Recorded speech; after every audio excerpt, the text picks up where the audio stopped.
ونعوذ بالله من شرور أنفسنا ومن سيئات أعمالنا من يهده الله فلا مضل له ومن يضلله فلا هادي له ونشهد أن لا إله إلا الله وحده لا شريك له ونشهد أن سيدنا وسندنا وحبيبنا ومحبوبنا وقدوتنا وإمامنا ورحمتنا ومولانا محمدا عبده ورسوله أما بعد فأعوذ بالله من الشيطان الرجيم بسم الله الرحمن الرحيم يا أيها الذين آمنوا ادخلوا في السلم كافة ولا تتبعوا خطوات الشيطان إنه لكم عدو مبين صدق الله العظيم. درود شريف. اللهم صل على محمد وعلى آل محمد كما صليت على إبراهيم وعلى آل إبراهيم إنك حميد مجيد. اللهم بارك على محمد وعلى آل محمد كما باركت على إبراهيم وعلى آل إبراهيم إنك حميد مجيد. زمان ایمان و عقیدے دیو معزز و حاضرین و مسلمانان زمان یو انفرادی زندگی او ژوند دی او یو زمان اجتماعی ژوند او زندگی ده. انفرادی ژوند کې الله جل شانه زموږ په ذمہ عبادتونه لګوي، هغه کې زموږ ځان لا فایده ده. اجتماعی زندگی د کور زندگی بعد د معاشري زندگی د رشتہ دارانو سره زندگی دې ته اجتماعی زندگی وایي. ډېر څیزونه داسې دي چې د دې دپاره چې اجتماعي زندگی زموږ ښایسته شي، پرسکونه شي، د امن او د خوشحالۍ شي، الله جل شانه په دین کې ډېر داسې احکام زموږ په ذمه لګولي چې زموږ اجتماعي ژوند ورسره خوشحالۍ کې راشي. په هغې څیزونو کې یو تحمل او برداشت، تحمل مزاجي او برداشت دا د اجتماعي زندګۍ اولنی اصل دی. کورنۍ زندګۍ کې او د معاشرې په ژوند کې چې سړی زندګي کوي، د ډېرو خلکو نه به داسې خبرې او داسې کارونه اوري چې هغه به ستا د مزاج مطابق نه وي، هغه به ستا د طبع خلاف وي، تا ته به غوسه درځي. چې ته غوسه کوې نو په سړي به ګزار کوې، جنګ جګړه به جوړه شي، امن او خوشحالي به ختمه شي. نو د دې دپاره مسلمان ته د خدای د طرفه او د الله د رسول صلی الله علیه وسلم د طرفه حکم دی چې مسلمان به تحمل کوي، برداشت به کوي. دې برداشت کې ډېر لوی اجر دی.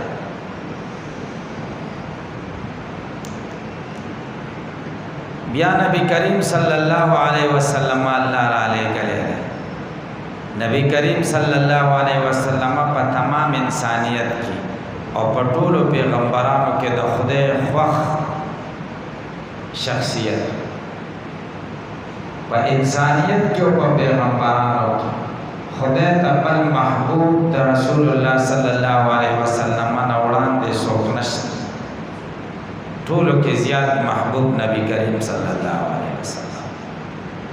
نبی کریم صلی الله علیه وسلم په دې ژوند او زندګۍ کې څومره تحمل او برداشت کړی هغه زموږ دپاره یو ښکاره مثال دی او زموږ دپاره یو عظیمه نمونه ده چې موږ په هغې عمل وکړو. نبی کریم صلی الله علیه وسلم څنګه تحمل او برداشت کړی. انس رضی الله تعالی عنہ د رسول الله صلی الله علیه وسلم 10 کاله خدمت کړی، خادم د رسول الله صلی الله علیه وسلم. کله چې نبی کریم صلی الله علیه وسلم مدینه منوره ته لاړ، انس رضی الله تعالی عنہ د 10 کالو هلک دی، مور راوستو. نبی کریم صلی الله علیه وسلم ته وی قربان صاحب الکان نشته دې بستا خدمت کوي، تا سره سره خدمت لپاره مې وقف کړ. رسول الله صلی الله علیه وسلم ورته وی خډې رس خدا لس کاله د نبی کریم صلی الله علیه وسلم خدمت. انس رضی الله تعالی عنہ فرمایي د لس کاله کې نبی کریم صلی الله علیه وسلم کلمات سپېړه نه دراکړي، د لس کاله کې کلمات غوسه نه دراکړي، د لس کاله کې کلمات غواخ نه دی کړي چې دا کار دی ولې کړي. ډېر کرته داسې شوي دي چې زه نبی کریم صلی الله علیه وسلم د یو کار دپاره لېږلی او زه د وړو سره په لوبو مشغول شوی، بیا مازدیګر کور ته تللی، کار پاتې شو. نبی کریم صلی الله علیه وسلم ما ته وهل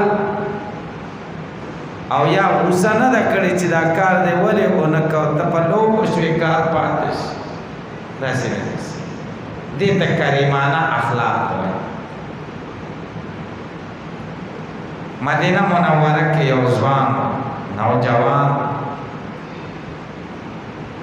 هغه به ګرځېده چې د باغ کې به حق د کجورې بوټی و،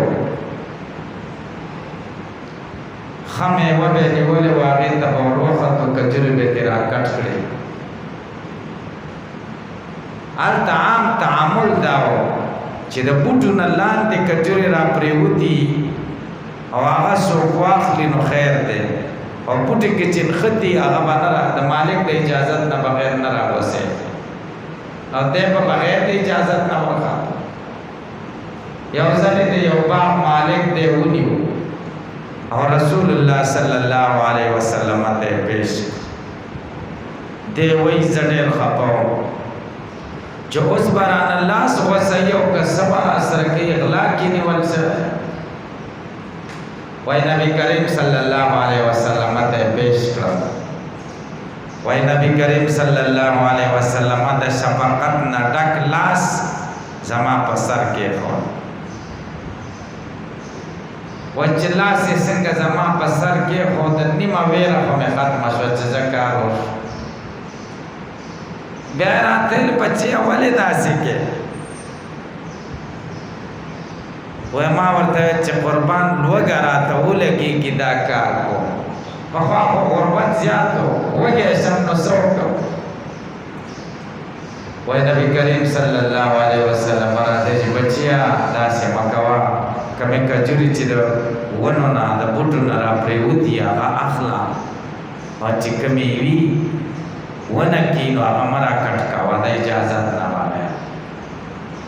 وای ما ورته وی چې ښه قربان بیا به داسې نه کوم.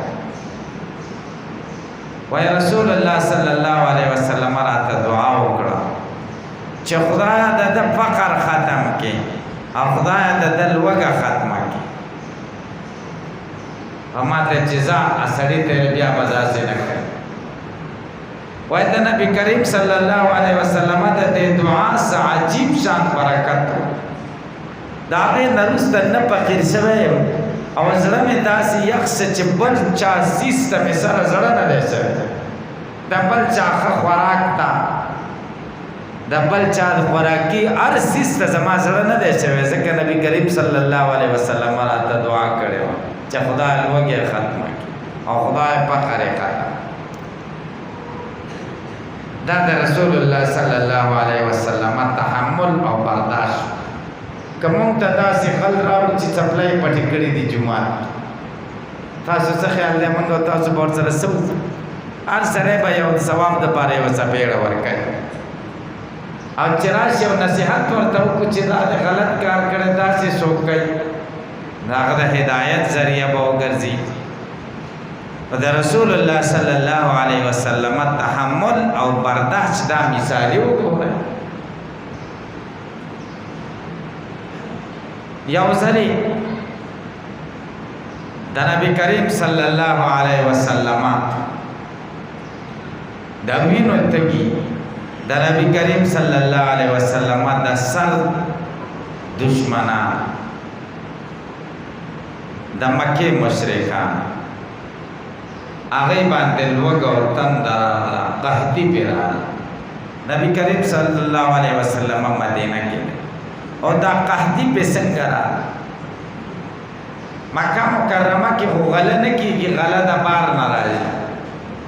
یمامې نه به غله راتله. د یمامې سردار و سمامه ابن اسال رضی الله تعالی عنه هغه ایمان راوړ، مسلمان چې کله مسلمان شو واپس وطن ته لاړ، نو دا یې ویل چې ښه مکې له خو د یمامې نه غله ځي او د مکې والا خو زما د محبوب صلی الله علیه وسلم دشمنان دي، قسم دی چې یوه دانه غنم به م رانه لاړ نشي، بلکل به یې نه پرېږدم.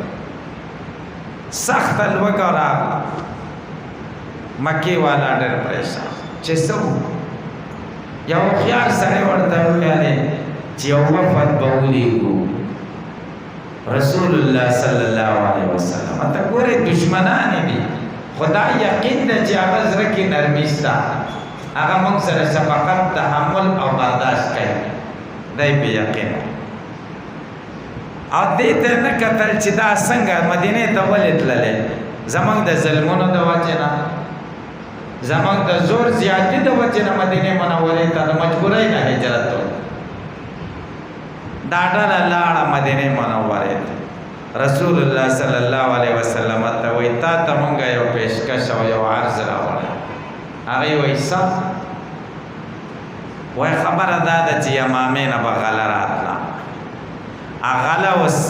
سمامه ابن آسال د یمامې مشر په مونږ باندې کړی او په مونږ سخته قحطي ده او زمونږ بچي چغې وایي ټوله شپه نه وده کېږي د لوږې نه چغې وایي. ټولې قصې ورته وکړې چې کله د بچو د زنانو خبره ورته وکړه د رسول الله صلی الله علیه وسلم سترګې راډکې شوې، اوښکې ترې توی شوې، ویې ژړل چې ښه په تاسو دومره تکلیف دی. هغې ته دا ونه ویلې چې تاسو داسې کړي دي داسې کړي دي او زه در سره داسې کوم، نه، فوراً یې سړی راوکوت ویل خط ولیکه، سمامه ابن اسال ته پیغام ولیږه چې د مسلمانۍ نه د مخکې څنګه کار کوه او غلې تعامل دی چې څنګه د مکې والاو سره اوس هم مخکې شان ورلیږه، په هغې باندې یوه ورځ هم غله مه بندوه. دې ته تحمل او برداشت وایي د نبی کریم صلی الله علیه وسلم. چې دشمنانو سره ګورئ ښه انتقام او بدله ته اخیستلی شو، بیا ورته معافي وکړه. رسول الله صلی الله علیه وسلم د قتل منصوبه یو سړي جوړه کړه، د هغه سړي نوم د صفوان ابن امیه. یو سړی عمر ابن وهب ډېر غریب و، هغه تیار کړ، هغه ته وایي مدینې منورې ته به لاړ شي او دا صفوان ابن امیه دا دعا و او یو مضبوطه چاړه ورته جوړه کړه، نیزه سرونه تیرو او زهرو کې ولړله او دا یې ورکړه چې دا به واخلې او مدینې منورې ته به لاړ شي او نبی کریم صلی الله علیه وسلم به پې ووهي چې معمولی زخمی شم بس وجل کېږي، ځکه دومره زهر مې پکې ګډ کړي. او ستا د بچو د خرچې د هر څه زه ذمهوار یم چې ستا د بچو غم مه کوه که ژوندی وي زه ستا د هر څه مال دولت در کوم او که مړ شوې د بچو غم مه کوه دا سړی ښه په جذبه راغی او مدینې منورې ته لاړه صحابه کرامو چې دی اوتر ولیدل نو پوه شو چې دی څه ضرر له راغلی وینې وو دا کومه نیزه او چاړه چې جوړه کړې وه دا یې قبضه کې واخیست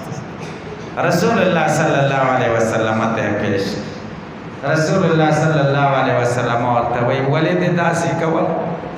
وایي چې رښتیا درته ویم ډېر وږی او غریب وم او ما ویل چې مړ شم خیر دی خو چې دې بچو ته مې رزق پیدا د غربت د وجې نه مې دا کار کړی نور څه وجه نشته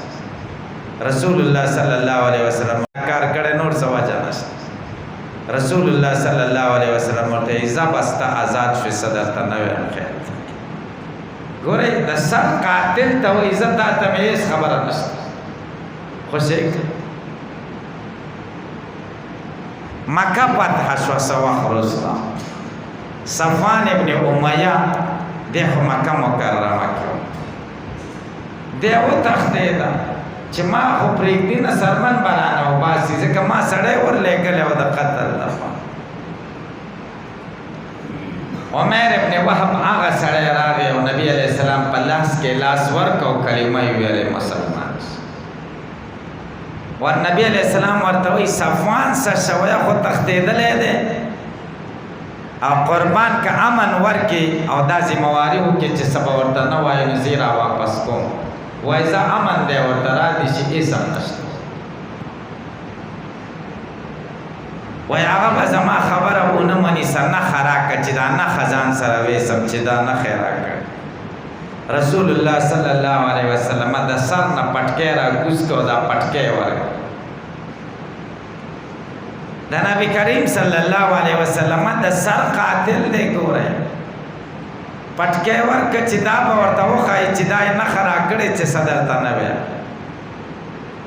منډې دی ورسېد صفوان یې ګیر کړ وایي راشه څه درته نه وایي وایي هسې نه چې څه راته وایي څه نښه ده وایي دا پټکی نښه ده دا پټکی راکړې وایي راځه لاړه چې ورغی نبی کریم صلی الله علیه وسلم ته وایي چې تا ما ته امن راکړی چې څه به درته نه وایم وایي آو وایي داسې چل دی چې 2 میاشتې ما ته مهلت راکړه زه مسلمانېږم نه 2 میاشتې به زه سوچ وکړم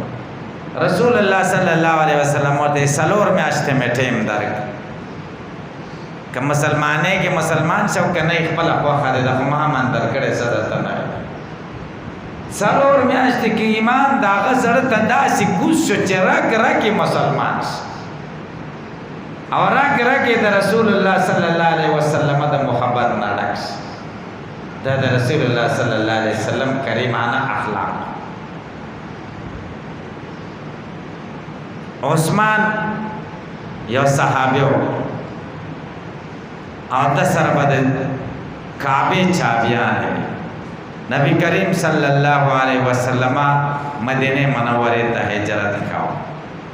ورغه ورته وایي داسې چلو که د کعبې دا دروازه راته کوله وکړه چې 2 رکعته لمونځ پکې وکړم دا مې ارمان دی او ورته وایي نه دا زه تا ته نه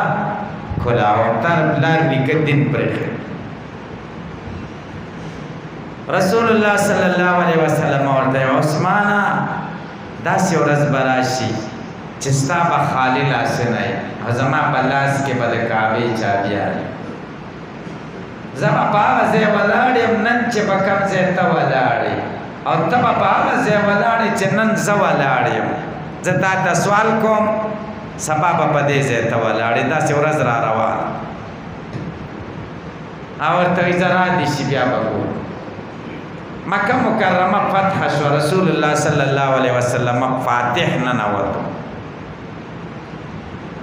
ابو بکر صدیق رضی الله تعالی عنہ عمر رضی الله تعالی عنہ عثمان رضی الله تعالی عنہ علی رضی الله تعالی عنہ عباس رضی الله تعالی عنہ مشران صحابه دي د قریش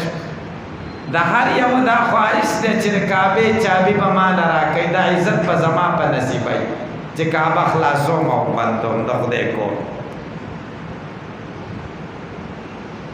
د کعبه چابیان د نبی کریم صلی الله علیه وسلم په لاس ننوتو دنه منځو کو بهر راووتو چابی په لاس کې د عثمان بهر ولاړ دی عثمان ته وی عثمان هغه ورځ دی یاد ده چې تا ته اته کاله مخکې ما ویلی و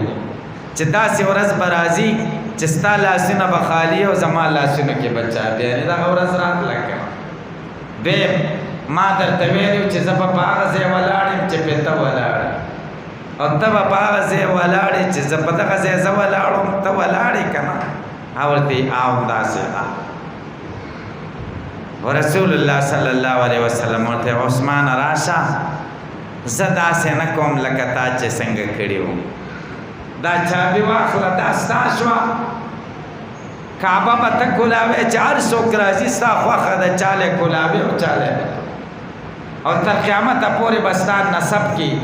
ستا بچو کې دا سلسله روانه تر اوسه پورې او تر قیامته پورې به دا تسلسل جاری د عثمان په اولاده کې به دا سلسله جاری دا عفو دا تحمل دا برداشت د رسول الله صلی الله علیه وسلم مونږ ته قران کریم هم دا تعلیم راکړي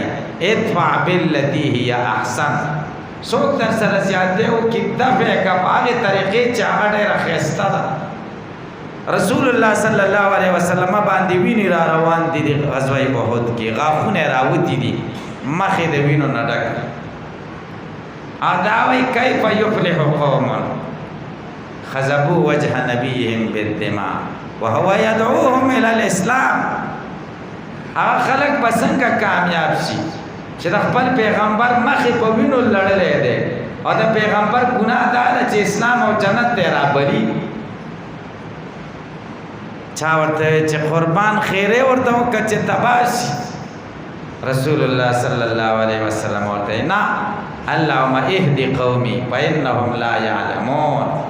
خدای زما دې خلکو ته هدایت وکړي دوی نه پوهیږي خدای دې په سم لار برابر کړي دا د رسول الله صلی الله علیه وسلم کریمان اخلاق